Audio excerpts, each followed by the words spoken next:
Okay, I have finished reading it again. They're doing a notes video this time. So this is books/reading notes for the Inferno by Dante Alighieri. Translation, so the English translation is by John Ciardi. And this was written in the early 1300s and initially published, I think it was approximately 1321. So it's over 700 years of age, the poem. And this is my July/August 2024 reading of it. I am Tanis Coralee Leonhardi, she, her, hers of Seattle. And let's see, the last time I read it was in the summer of 2013, so over a decade ago, because I'm filming this and I just finished this. So okay, so this is a poem/work describing a 9 circles layout for the underworld, which the poet Dante explores with another poet as guide. This is the Inferno by Dante Alighieri, English translation by John Ciardi, approximately 1321 publishing, so over 700 years ago. This is the 2009 Signet Classics edition, paperback. I'll put ISBN in the video description. Started the book on Monday, 29 July 2024, and finished the book today, Sunday, 4 August 2024. I'm Tanis Coralee Leonhardi, she, her, hers of Seattle. It took me 7 days. The book is 288 pages, so I averaged, was that, just over 41 pages per day, which is actually a fair amount. Yes. So, introduction. I am part Roman by ancestry, so of course I enjoy this, especially with Brutus. What is it? My great-great-granddaddy times what? Being in the very, very bottom of hell. I'm like, that's my family tree. Oh, this is me. This is Italy. If the number 9 is a stopping point, means something to you. Are you Italian too? Welcome to the family. I stopped on my 9th season of soccer, and I stopped with the jersey number 9.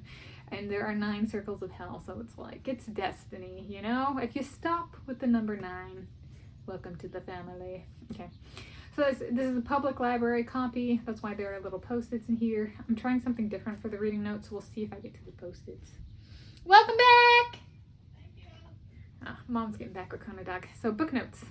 I love it. I love it. It's teeny tiny font with tiny spacing, but it's a poem.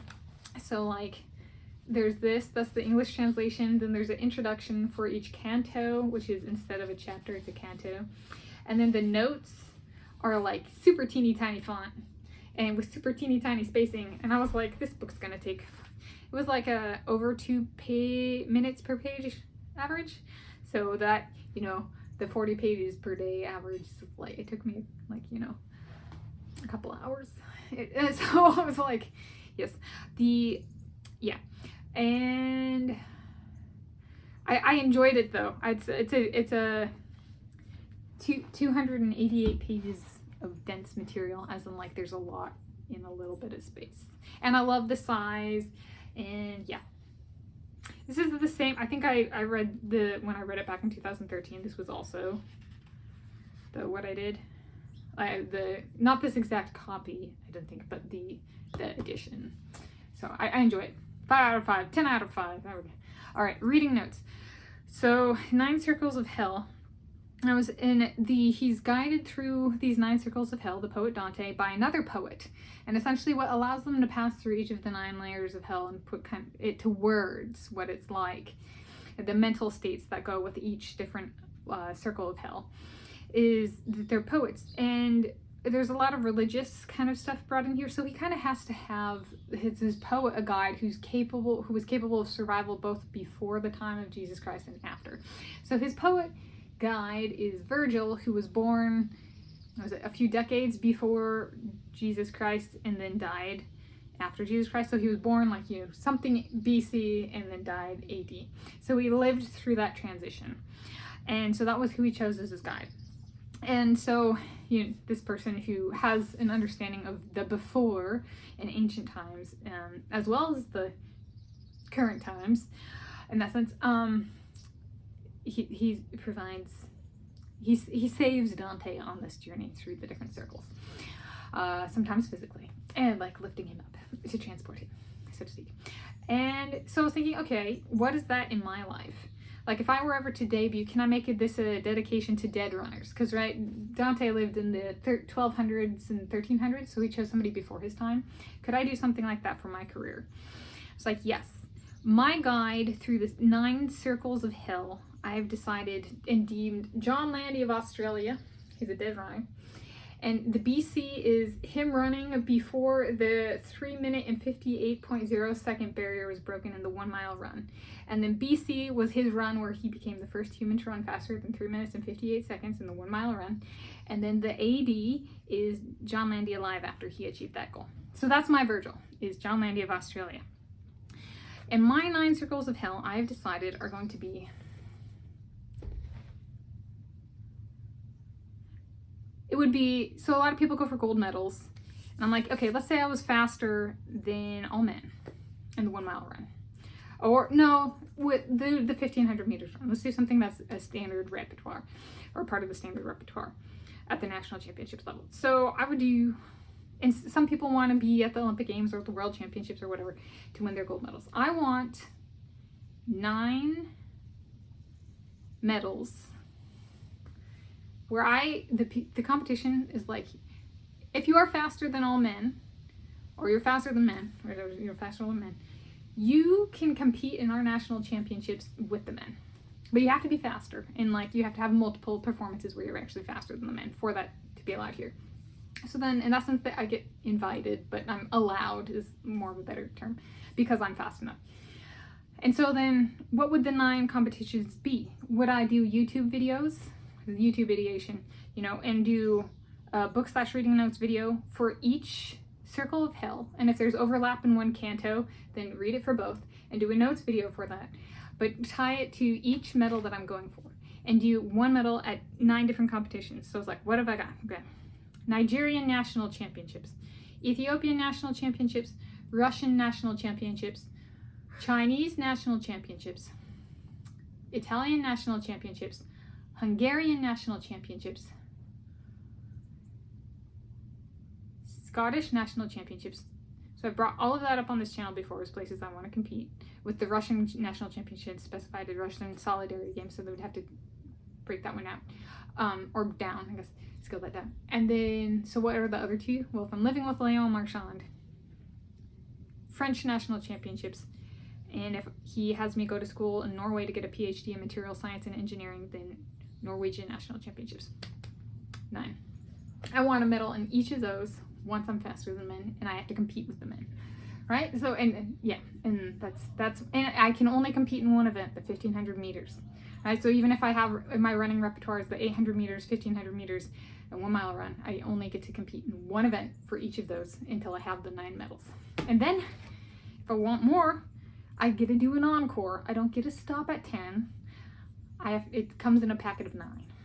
There we go. Mic drop. Do I have time to go through my post-it notes? Okay. Page 31. Okay, so that's my ode to dead runners with my John Ciardi as Virgil as guide. Page 31. Describing women is kind of like super angry and yes. And hateful, tear everything down, reproduce out of rage and yada yada yada. Yeah. 46, or original sin. Essentially, women condemn men for original sin, which is like every baby is brought into this world through sin because men violated the body of women. I don't condemn men like that. I believe lovemaking, sweet loving sex can be consensual, even if that was not the norm of the time back in the Dark Ages. Okay, so the darkness was created by women. That actually sounds about right for that description. Oh, page 51. Was it Virgil? And the master said to me, so page 50, that he is not. He's actually condemned to hell because he was not baptized, right? Christians say if you're not baptized, you go to hell. I fall into that category as well, Virgil. John Ciardi. No, I don't know that about John Ciardi, but that's something Virgil and I share in common. Page 91. How does this, quote, how does this insolence still live in you, unquote? Yes, essentially that's like a, how does something keep happening? That's the, if you are in that's circle 5 to 6 of hell. So you're getting down there when you can't actually get yourself cleaned up and you keep saying the same thing and blaming the same people. All right, page 154, the guzzling Germans. Why is it original peoples are always portrayed as like alcoholics? I'm part German by ancestral origins. Okay. And page 161, they start to get at, yes, the reason why a bunch of men have died in wars in the past is women hate their men so much and are so rage-fueled that they essentially put their males to death.